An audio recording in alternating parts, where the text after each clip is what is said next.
hat ständig Blut am Knie. Schreit nachts, Mutti muss Pipi. Wer schlägt dauernd seinen Bruder? Schimpft die Schwester, dummes Luder. Was schreit dauernd, krieg ich Eis? Drückt sich vor den Abfallschmeiß. Wen wollt Gröni an die Macht? Meier, Mensch, haben wir gelacht.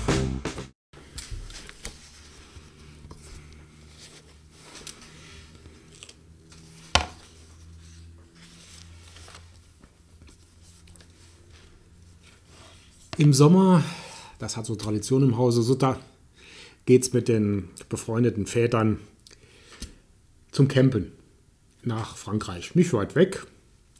Und dort wird dann ein Camp aufgebaut. Und abends sitzt man am Lagerfeuer. Der Herr Sutter am Lagerfeuer. Das Feuer knistert behaglich und funkt glühend in den Himmel Frankreichs.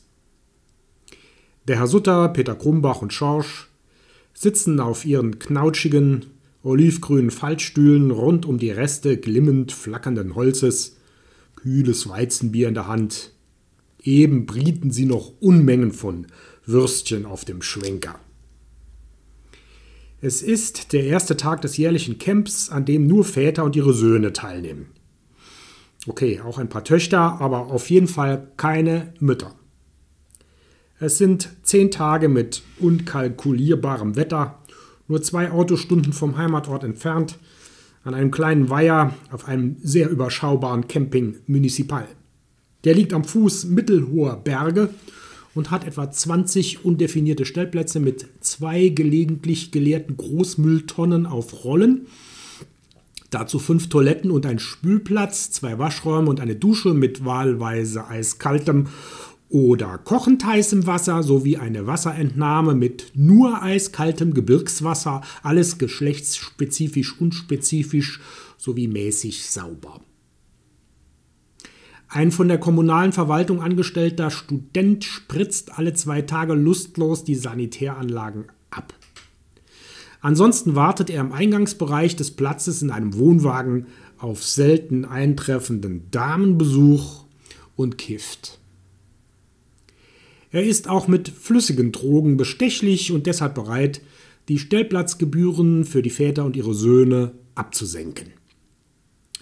Über die für seinen Arbeitgeber ungünstigen Folgen sieht er dabei großzügig hinweg. In der Nähe des Platzes gibt es reichlich Wald mit Stechmücken und den Weiher mit reichlich Stechmücken. Im fußläufig zu erreichenden Dorf warten ein Bäcker und ein kleines Lokal jedes Jahr freudig auf die Herren und ihre Kinder. Wegen der Umsatzsteigerung. Eine Viertelstunde Autofahrt vom Camp entfernt befindet sich ein großer Supermarkt sowie ein mieses Krankenhaus. Für in den Arm gerammte Äste zum Beispiel. Sehr wichtig. Also der Supermarkt. Das ist das Camp. Seit 8 Jahren unverrückbar am selben Platz. Der Angestellte wechselt jährlich, ansonsten nichts. Es ist herrlich. Ständig dreckige Klamotten und nach außen hart gesotten. Innen aber weich wie Butter.